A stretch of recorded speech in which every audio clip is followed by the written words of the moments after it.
السلام علیکم۔ آج کی میری یہ ویڈیو ہمارے معاشرے میں بیتے جانے والی یک طرفہ محبت اور جدائی سے متعلق دو دلوں کی ایک داستان ہے۔ کہانی شروع ہونے سے پہلے اگر آپ میرے چینل پر نیو ہیں تو اردو سینٹر پلس کو سبسکرائب کر کے بیل نوٹیفیکیشن کو آن کر دیں تاکہ آپ کو ملتی رہیں تمام چینل اپڈیٹس۔ کہانی پسند آنے پر ویڈیو کو لائک اور شیئر ضرور کیجیے۔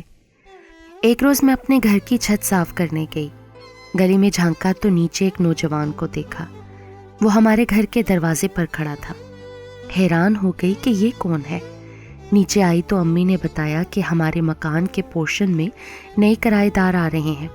ان کا لڑکا بتانے آیا تھا کہ کل صبح سامان آ جائے گا، تم چل کر ادھر کی جھاڑ پونچھ کر دو۔ امی کی بات سن کر مجھے ایک انجانی سی خوشی محسوس ہوئی۔ اگلے دن وہ کرائے دار نہ آئے تو مجھے بے چینی سی ہونے لگی۔ دوپہر گزر گئی، تبھی سوچا کہ کیوں اتنی پریشان ہو رہی ہوں۔ یہ کرائے دار نہیں آتے نہ آئیں، کوئی اور آ جائیں گے، بھلا ان لوگوں سے میرا کیا تعلق ہے؟ ابھی یہ سوچ ہی رہی تھی کہ امی نے آواز دی۔ نئے کرائے دار آ گئے تھے۔ وہ نوجوان جس کو میں نے چھت سے دیکھا تھا اپنی والدہ اور بہنوں کو لے آیا تھا۔ ان کا سامان ٹرک میں آ رہا تھا۔ یہ لوگ ٹرک آنے تک ہمارے گھر بیٹھے رہے۔ اس دوران لڑکیوں سے میری خوب باتیں ہوئیں اور پہلے ہی دن ان سے دوستی ہو گئی۔ لڑکے کا نام اعظم تھا۔ اس کی والدہ بہت اچھی عادات کی مالک تھیں، ہر کسی سے خوش اخلاقی سے ملتی تھیں۔ یوں ہمارے ان سے اچھے تعلقات ہو گئے۔ اب میں کبھی کبھی ان کے گھر چلی جاتی تھی۔ ان کو آئے 2 ماہ ہو چکے تھے، لیکن ابھی تک میری اعظم سے بات نہیں ہوئی تھی۔ کبھی کبھار آمنا سامنا ہو جاتا تھا۔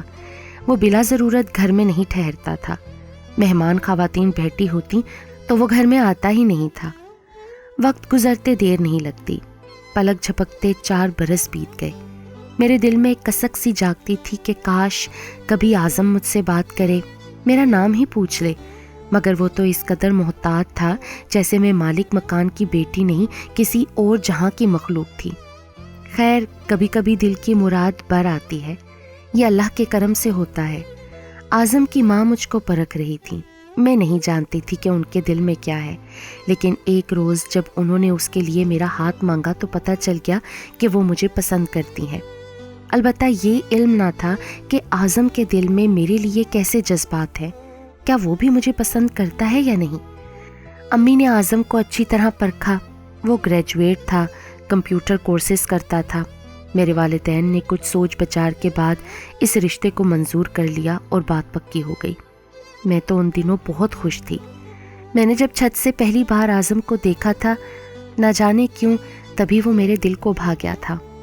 زندگی کی انمول چیز پسند کے ساتھی کا ملنا تھا، اور وہ مجھے حاصل ہو گیا تھا۔ بے شک میں نے ابھی تک اس سے بات نہ کی تھی، لیکن چپکے چپکے اس کو چاہتی تو تھی۔ چاہت کے اظہار سے پہلے اور رسوائی کا موڑ آنے سے قبل اللہ تعالیٰ نے گہرے مراد سے میرا دامن بھر دیا تھا۔ کیا کبھی لڑکی نے ایسا سوچا ہوگا کہ جو صورت خیالوں میں ہو وہی جیون ساتھی بن جائے بغیر کسی رکاوٹ کے؟ مجھ سے زیادہ خوش نصیب اور کون ہوگا، لیکن یہ میری بھول تھی۔ قدرت نے میرے ساتھ ایک ہلکا پھلکا مذاق کیا تھا، خوشی دیکھ کر چھین لی۔ میں نے ان 4 سالوں میں اپنی زندگی جس کے خیال میں گزاری، میں جس سے یک طرفہ محبت کرتی رہی، اچانک اسے بہت اچھی نوکری مل گئی، ایسی نوکری جو قسمت والوں کو ملتی ہے۔ اعظم کے والد نے ایک پلاٹ خرید رکھا تھا جو پہلے کم آبادی والی جگہ پر تھا۔ وہاں آبادی تیزی سے بڑھی تو پلاٹ کی قیمت چگنی ہو گئی۔ انہوں نے اس کو فروخت کر کے ہمارے برابر والا گھر خرید لیا جو عرصے سے برائے فروخت تھا۔ یوں یہ لوگ ہمارا کرائے کا مکان چھوڑ کر اپنے خریدے ہوئے مکان میں منتقل ہو گئے۔ اعظم کی امی نے میری ماں سے کہا، بہن تمہاری بیٹی کتنی خوش قسمت ہے کہ میرے بیٹے کے نام سے منسوب ہوتے ہی پہلے اعظم کی اچھی نوکری ہو گئی، پھر ہمیں اللہ تعالیٰ نے اپنا اتنا شاندار بنا بنایا گھر دے دیا۔ ہم تو ایسا سوچ بھی نہ سکتے تھے کہ اس دور میں جہاں معمولی نوکری کے لیے بھی رشوت کا دور دورہ ہو، میرا بیٹا افسر لگ جائے گا۔ بے شک بہن تیری بیٹی قسمت کی دھنی ہے۔ یہ باتیں سن کے میں دل ہی دل میں بہت خوش تھی، پھول ہی نہ سماتی تھی، مگر خوشیوں کے یہ لمحات عارضی تھے۔ جو ہی اعظم برسر روزگار ہوا اس کے تو خیالات بدل گئے۔ وہ کسی اور لڑکی پر فریفتہ ہو گیا جو اس کے دفتر میں کام کرتی تھی۔ اس نے اپنی ماں سے کہہ دیا کہ وہ شادی اپنی پسند اور اپنی مرضی سے کرے گا۔ مجھے تو عروج سے محبت نہیں تھی، یہ تو صرف میں آپ کی پسند کے سامنے بولا نہیں، لہٰذا اب آپ عروج سے میری بات ختم کر دیں۔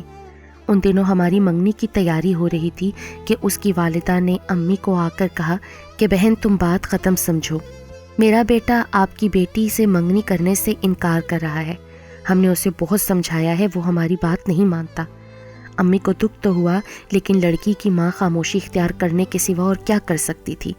وہ شکر کر رہی تھیں کہ منگنی ہونے کے پہلے ہی اس معاملے کے بارے میں پتہ چل گیا۔ اگر منگنی کے بعد لڑکا انکار کر دیتا تو سب خاندان والوں کے سامنے بہت سبکی ہوتی۔ امی شکر گزار تھیں اللہ کے کہ اس معاملے کا خاندان میں چرچا نہ ہوا، ورنہ مفت کی بدنامی گلے پڑ جاتی۔ ایسے میں لڑکے کا تو کچھ نہیں بگڑتا، لڑکی کا بہت کچھ کھو جاتا ہے۔ امی صدمے میں تھیں، ابو بھی چپ سے ہو گئے، مگر میرے تو دل پر جیسے ریل گاڑی گزر گئی ہو۔ میں تو ریزہ ریزہ ہو رہی تھی، دیدہ و دل سبھی زخمی تھے، سانس بھی لیتی تو دکھ سے روح کھنچتی محسوس ہوتی۔ میں نے کبھی اعظم سے بات نہیں کی تھی، کبھی اس کے سامنے نہ بیٹھی تھی، پھر بھی وہ میرے خیالوں میں بسا ہوا تھا۔ میں نے کبھی نہیں سوچا تھا کہ میں یوں یک طرفہ محبت کے عذاب سے گزروں گی، ہر وقت اسی کی یاد میں روتی رہتی، کبھی سوچتی کہ اس کو بھول جاؤں، مگر کوشش کے باوجود اسے بھلا نہیں پاتی تھی۔ جب سے ان لوگوں نے اپنا ذاتی گھر خریدا تھا کافی بدل گئے تھے۔ اعظم کی بہنیں بھی بہت کم ہمارے گھر آتی تھیں۔ دن گزرتے گئے، ان لوگوں کو اپنے نئے گھر میں شفٹ ہوئے 2 سال گزر گئے۔ ایک روز اعظم مجھے رستے میں مل گیا، میں نے اسے پورے 2 سال بعد دیکھا تھا۔ اسے احساس تک نہ تھا کہ اس کے پڑوس میں عروج نامی کوئی لڑکی بھی ہے جس نے اسے بن جانے شدت سے چاہا تھا۔ میں نے بھی اسے نہیں بتایا تھا کہ میں اسے چاہتی ہوں۔ وہ میرا احساس کیوں کرتا؟ میں نے کون سا اسے وعدوں میں باندھ رکھا تھا؟ میں تو سوکھ کر کانٹا ہو گئی تھی۔ اس روز مجھے بخار تھا اور میں ملازمہ کے ساتھ دوا لینے جا رہی تھی۔ اس نے مجھے پہچانا اور پوچھا کیا بات ہے، کیوں کلینک جا رہی ہو؟ وہ مجھے کلینک کے پاس ہی ملا تھا۔ میں چپ رہی تو میری ملازمہ نے جواب دیا، ان کو بخار ہے، دوا لینے جا رہی ہیں، آئیے میرے ساتھ۔ وہ ہمدردانہ لہجے میں گویا ہوا۔ وہ آگے آگے چلنے لگا اور میں سحر زدہ ہرنی کی طرح اس کے پیچھے چلنے لگی۔ اس نے ڈاکٹر صاحب سے بات کی جو اس کا واقف تھا۔ ڈاکٹر نے فوراً مجھے دیکھا، نسخہ لکھا، دوا دی۔ اعظم نے دوا لے کر میرے ہاتھ میں تھما دی۔ میں اس کا شکریہ بھی ادا نہ کر سکی اور وہ چلا گیا۔ جس کو اتنے دنوں سے بھول جانے کی کوشش میں روز خود سے لڑتی رہتی تھی، وہ پھر ایک تازہ جھلک دکھا گیا تھا۔ اب تو اسے بھولنا اور مشکل تھا۔ روزانہ ارادہ باندھتی کہ کسی کی خاطر یوں ہلکان ہونے کی کیا تک ہے، اور وہ بھی ایسی ہستی کے لیے جس کو ہمارا احساس ہی نہ ہو، ہمارے ہونے یا نہ ہونے کی خبر تک نہ ہو۔ میں ہر روز خود کو وعدوں کا پابند کرتی، مگر اس کے باوجود جب بھی کوئی خوبصورت چیز میرے سامنے آتی بے اختیار اس کو یاد کرنے لگتی۔ میری آنکھوں میں آنسو آ جاتے اور میں رونے لگتی۔ یہ تک پتہ نہ ہوتا کہ کون میرے سامنے سے گزر رہا ہے، کون سامنے بیٹھا ہے۔ میں ہر بات کو بھول گئی تھی، مگر وہ چہرہ یاد تھا۔ اس چہرے کے سب رنگ یاد تھے، اور شاید اس کو بھلانا میرے اختیار میں نہ تھا۔ ایک روز عید کے دن اس کی بہنیں ہمارے گھر آئیں۔ میں نے ان سے بہت سی باتیں کی۔ جب وہ جانے لگی تو مجھ سے کہا، کل تم ہمارے گھر آنا، ہم لوگ تمہارا انتظار کریں گے۔ عید کے دوسرے دن شام کو میری بہن، میری سہیلی فرحت اور میں ان کے گھر پہنچے۔ اعظم گھر پر موجود نہ تھا۔ وہ کافی دیر بعد گھر آیا۔ ہم دوسرے کمرے میں بیٹھے تھے۔ اچانک وہ کسی کام سے کمرے میں آیا، مگر میری نظریں ہی نہ اٹھ سکیں، اور اس بے نیاز نے بھی میری طرف نہ دیکھا۔ جب وہ جانے کے لیے مڑا تو میں نے فوراً اس کے چہرے کی طرف دیکھا، لیکن صحیح طرح سے دیکھ نہ سکی۔ سوچنے لگی کتنی بد نصیب ہوں کہ اس کے گھر آ کر بھی میں اسے اچھی طرح دیکھ نہ پائی، اور وہ چلا بھی گیا۔ اس روز میں تمام وقت کھوئی کھوئی رہی تھی۔ انہیں دنوں میرے لیے ایک بہت اچھا رشتہ آیا۔ سمجھ میں نہ آ رہا تھا کہ اس رشتے کو منظور کروں یا اپنی زندگی اس کی یادوں کے سہارے گزار دوں، لیکن زندگی کا طویل سفر کوئی لڑکی تنہا کیسے گزار سکتی ہے؟ اس لیے میں نے 6 سال اس کے انتظار میں کھو دینے کے بعد بالآخر اس رشتے کو قبول کر لیا۔ لیکن میرا دل اب بھی اس بے وفا کی یاد میں تڑپتا رہتا تھا۔ میری بھی کیا قسمت تھی کہ جس کے لیے اتنے ذہنی کرب سے گزری، وہ ملا بھی تو جب میں کسی اور کے نام سے منسوب ہو چکی تھی۔ اس نے میری چاہ اس وقت کی جب میرے والدین کسی دوسرے شریف گھرانے کو زبان دے چکے تھے، اور میں ایک بار پھر تڑپ کر رہ گئی۔ جن دنوں میری منگنی حمزہ سے ہونے والی تھی، اچانک اعظم مجھے بازار میں مل گیا۔ میں اپنا دوپٹہ رنگریز کو دینے گئی تھی۔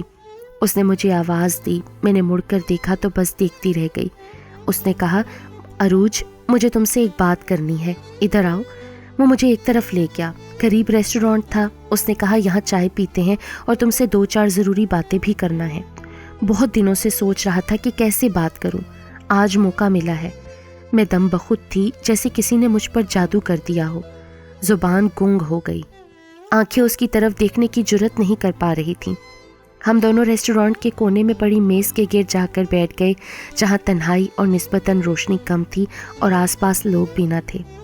اس نے کہا، عروج، میری بہنوں نے مجھے بتا دیا ہے کہ تم تو شروع دن سے چپکے چپکے مجھے چاہ رہی تھی۔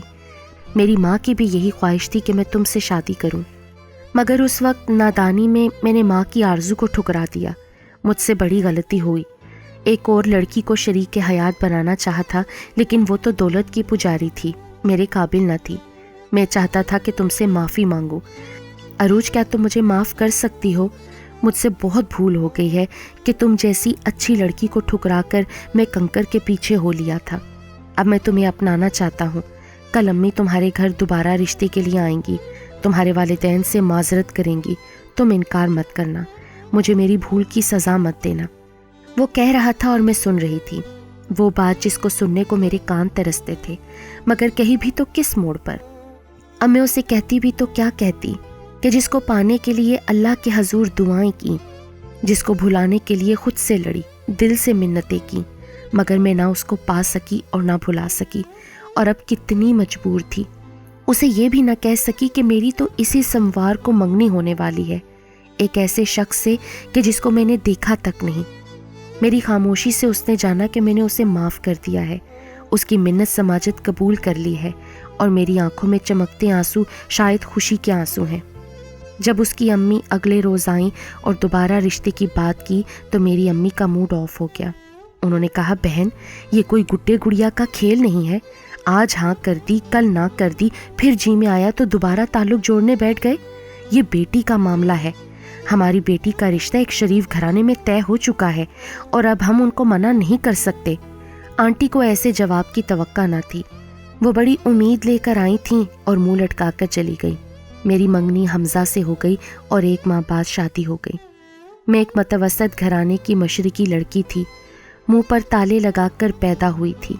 رخصتی کے وقت اتنا روئی جیسے کسی کا کوئی بہت پیارا مر جاتا ہے تو وہ بلک بلک کر روتا ہے۔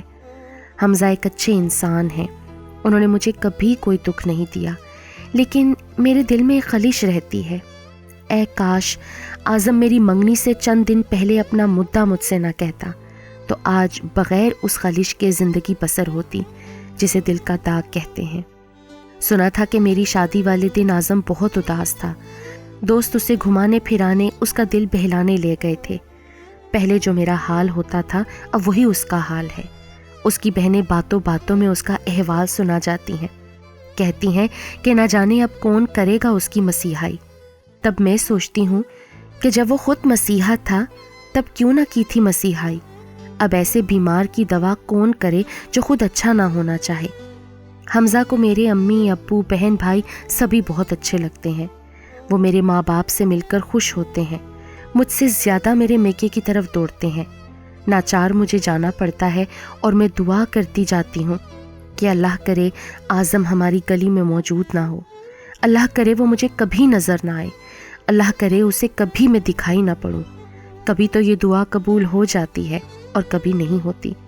تب میں مجرم سی سمٹی ہوئی سی آنکھیں نیچے کیے اپنے شوہر کی گاڑی سے اتر کر اس کی طرف دیکھے بنا ہی امی کے گھر میں گھس جاتی ہوں، اس سے پہلے کہ میرے شوہر کو ہماری دلی کیفیات کا اندازہ ہو، کیونکہ وہ مجھے بہت چاہتے ہیں، میری ہر خواہش کا خیال رکھتے ہیں۔